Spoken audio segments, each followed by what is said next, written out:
This is the Jeanine Pirro Show. Now, here's Judge Jeanine Pirro. Welcome back to the Judge Jeanine Tunnel to Towers Foundation Show. Joining us now is a former federal prosecutor and district attorney who served also as a U.S. representative in Congress for South Carolina's 4th Congressional District.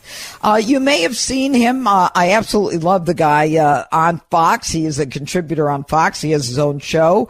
I think it's called Sunday Nights in America. And please join me in welcoming former Congressman, District Attorney, United States Attorney, and all-around great guy, Trey Gowdy. All right, Trey, I'm not going to go into your history here, but you have had a very, very distinguished career as an attorney. And I remember one of the first times that I heard you on television. I remember saying to myself, this guy knows his stuff. Sunday morning. You know where I was going with that. So what I want to do, Trey, is I want to talk to you about this press conference this past Thursday. The massacre in New Orleans occurs at 3 a.m. By noon the next day, they have a press conference. And I'm just going to make a few points, and you can tell me that I'm totally wrong. Yes, here we go. Number one, it was totally disorganized. Number two, no one was in charge. Number three, everybody couldn't wait to get their face on television. Number four, they had inconsistent statements. Number five, it was 12 hours after an attack. And the FBI special agent in charge says, this is not a terrorist attack. Now, you and I both know, let's go back to our DA days. When you have a press conference, you have a command center. One person is in charge. Anybody in law enforcement who talks outside of that a group is going to be hammered. Okay, this Ann Kirkpatrick or whatever her name is, she's out there giving her opinion to anyone who'll listen to her, and she's the one. I think she said something like, we proved time and time again that we can handle large crowds. You buffoon! 14 people just died, and there's another 20 in the hospital. Am I wrong? No, but this is where you and I, we probably agree. See, I don't even get to all the points you just made because I think these press conferences, for the most part, are ridiculous and self-serving. I mean, count up the number of times where speaker after speaker does nothing but compliment the cooperation. Now, this is in the aftermath of people dying. And they sit there and want to say, we had great cooperation. You got a dozen dead people, and you're talking about interagency psychobabble that nobody cares about. I hated those press conferences. In fact, you and I are both district attorneys. The district attorney ultimately is going to be running the show, except in this case, there may not be anybody to prosecute because they're dead. But if cops would be a little less tone deaf, I mean, in the aftermath of a tragedy like this, people want to know who, what, when, where, how. They don't care about interagency cooperation. They don't care about it. Oh, you are so right, Trey. I got to tell you, I was stunned. And then they had, who was it? The governor who says, everything is safe now. Are you kidding me? You guys couldn't put a garbage truck in front of an opening where a guy could drive a pickup truck through it. I mean, it was just a bunch of buffoons. But now I want to bring up another issue. One of the things that they said, Trey, was about those bollards. Well, we were looking to get the bollards for the Super Bowl, if not before. They kind of qualified it real fast. Well, why the Super Bowl? Why not the Sugar Bowl? Why not New Year's Eve? Now, Mardi Gras. Mardi Gras in March, right? So the question that I have is, I want to know about that contract of the Bollards. Are you protecting the person who is making the Bollards by saying, well, we wanted it on the Super Bowl? And by the way, what kind of contract was that? Was that a no bid contract? Well, who were the other people who competed if it wasn't a no bid? What was the date of completion? Was time of the essence on these Bollards? That's where I would go with this. The only question I would add to that is how long ago was 9/11? How long ago was the most recent terrorist attack? Terrorism in the United States is not a new phenomenon. So you've got schools, you've got churches, you've got outdoor concerts. I mean, all of these mass killings, whether they're terrorism or whether they're domestic, safety should be the number one consideration anytime there are more than two people gathered. And sporting events, to me, have always been kind of a soft target. Now, they didn't attack the Sugar Bowl per se, but they caused a delay in the Sugar Bowl because they attacked. I mean, think about Fifth Street in Austin. Think about New York Times.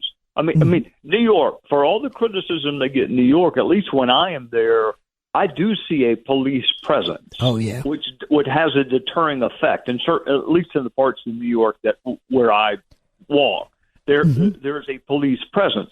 So that also deters terrorism to just have a presence. Why you would wait until, I mean, we've been having terror attacks in this country for some of your listeners' entire lives. And you want to wait until the Super Bowl? You want to wait a month? Why? Now, Jeff and I came in together. The governor of Louisiana, he's a lawyer. He's a smart guy. I'd want to hear him out. I'd want to give him a chance to answer the questions that you just asked. But I, for the life of me, the number one, no other right matters, Judge, if you are dead. Nothing else matters. So why is public safety not the number one consideration? Yeah. Well, the truth is that the first order of government is the protection of its people. And, Joe Biden comes out and says, he doubles down. It was almost like he was happy that this was a homegrown extremist, and he downplayed the ISIS threat, repeatedly saying white supremacy is still the most lethal danger, and everybody just cuts him out. It's like, I don't want to talk about this, but you were a United States attorney.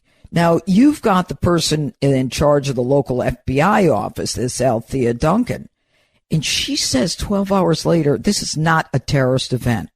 Now, is that like the knee-jerk reaction of everyone on the left, from Obama to Biden, that you remember Fort Hood? Oh, no, it's not terrorism.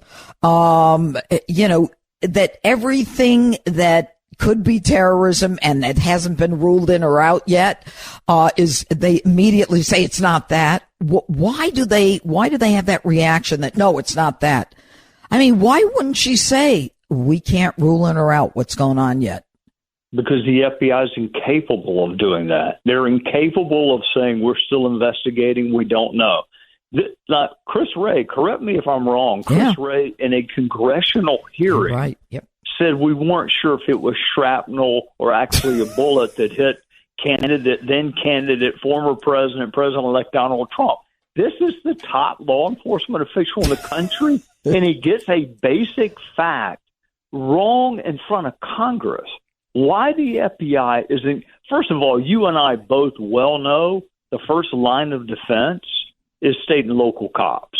Oh, yeah. The Bureau usually comes in to assist afterwards, but they also run the press conference. I mean, that was always the joke when I was a AUSA, is that was their main function, was to take credit for what other people had done. Oh, you're singing to the choir. Yeah, so why you can't say we're in the process of investigating, we'll let you know. There may be prosecutions. There may have been other people involved. Yep. So while you're talking about the facts, which judges don't like, I mean, you do have to answer some questions because the public wants to know, but at least get it right. If you're going to answer questions, get it right. Yeah, well, the terrorist sympathizers now they're showing support for the New Orleans. How do you say it? New Orleans. Oh, you do? That's how I say it. But I'm from South Carolina, so okay. So yeah, I thought it was New Orleans, but whatever. They're saying that these terrorist sympathizers are supporting it. And it really is very disappointing that they can run around, and I understand the First Amendment, that I am Hamas, I support Hamas, and then you have prosecutors like Alvin Bragg who then cuts them loose if they're arrested in Columbia on the campus for trespass or mischief or burglary for breaking into the building. So they're never punished. Do you think there's going to be a rise in terrorism going forward in this country? I think that our kids and grandkids are going to live with this threat for the remainder of their days. I think, for the longest time, we said we'd rather fight them over there than fight them here. And then there was more of a dovish wing that came within the Republican Party that doesn't want to fight. And I don't want to fight endless wars either. But if you're going to fight them, would you rather fight them over there or fight them here? Now, this was a military guy. So if I'm the military, I look at my screening. I look at what happened while this person was in military service, who missed the radicalization, who missed the change in this person. Here, you put your finger on, to me, the biggest conundrum we have in this country, because we're known for freedom. You and I reacted to crimes after they happened. Something bad happens, they bring us in, we prosecute the perpetrator. This is different. It is stopping something from happening. So that's a different set of tools. And whether or not the American people are willing to trade a little bit of their, quote, privacy or a little bit of their freedom, if you will, to remain alive, that's going to be the debate going forward. Well, I think that we are always going to be vulnerable, Trey, because we are an open, free society. Yes. And we depend upon the leadership to protect us. I mean, it's almost like this, this unspoken agreement, vigilante justice in America was replaced by this social contract that, Americans would be protected by the government. And yet it seems that the government and people in government are so interested in being reelected that there isn't a priority to protect us. And when our money is being spent and there's no real protection, and I got to tell you, Trey Gowdy, every ounce of my, being tells me there's a lot of corruption down there in New Orleans, and that, when they got up there, it was like everyone was trying to not only excuse themselves, but to protect something. And that something was not the American tourism. People. That's what they're trying to protect is tourism. Can you imagine if people decided they didn't want to go to New Orleans anymore? I was lucky from the day after Christmas until a couple of days ago. I went on a trip with our incoming CIA director, John Ratcliffe, who's obviously a very, very good friend of mine. And John may have had the most conservative rating in all of Congress. I think he was number one. So he's not like a globalist rhino. He's a very conservative guy. But when you talk to him about surveillance programs, some of them many of them definitely need to be reformed.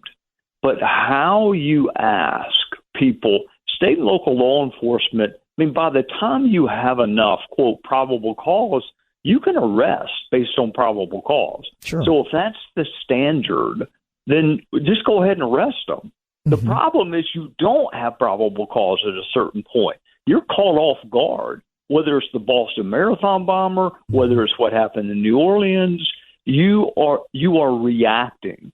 And if American people decide, you know what, we're okay having a dozen people dead in New Orleans, we're okay with the Boston Marathon bomber, we'd rather have our freedom than our safety, then we need to have that conversation. I am a public safety first person. Yeah. Of course, I don't care if people look at my social media accounts because I don't have any. So I don't care if you look at mine. I do want to stay alive because no other right I have matters if I'm dead. Well, there's no question. And there's nothing more painful, I can imagine, and I don't ever want to have to imagine, than making funeral preparations for your own child who went to New Orleans on, New Year's Eve to have a good time. And it totally breaks my heart. It really does, Trey. I mean, you got to say to yourself, my God, they deserve nowhere is safe anymore, Judge. Nowhere is safe anymore. Not any time there's a public gathering, it is a soft target. And whether it's concrete trucks, I mean, look, some of the big cities get a lot of knocks, but at least they're used to, trucks filled with sand, anything it takes to stop a car. Clearly, that's how terrorists are going now. They're using automobiles as weapons. We also, I think, saw it in the French Riviera not that long ago. There was another terrorist attack involving an automobile. The bad guys who want to hurt you are usually thinking ahead of the good guys and gals who want to protect us. There's no question. They're creative in how they're going to go about killing us. And we got to get a little more creative in how we stop it. Well, I want to say one more thing, Trey, because you brought up a very important point, and that is that terrorism, it comes in all forms, obviously, but deadly vehicle attacks are becoming increasingly common. I mean, we saw it last month in Germany. We've seen it in London and Toronto and Waukesha, Wisconsin. Remember that? Yes. 2 years ago, it was a Christmas parade? Yes. Yep. And, we've seen it in New York before and Nice, France. I mean, now they're taking vehicles. And if you're not smart enough to realize that, a new chapter in attacks are occurring with cars and trucks barreling into crowds, then maybe you shouldn't be in a position of protecting people if you can't figure that out. Anyway, Trey Gowdy, it's great to have you on the show today, and we very much appreciate everything that you've done. God bless you. Take care, and thanks for joining us. Happy New Year, may it please the court. I hope 2025 is the happiest year ever for you, Your Honor. Oh, and for all of us. God bless. Thank you, Trey Gowdy, yes, everybody. Ma'am. All right.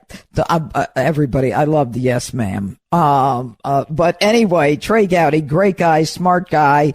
And up next, I am going to gavel out with my closing argument. It's all coming up here on the Red Apple Audio Network. This is the Judge Jeanine Show.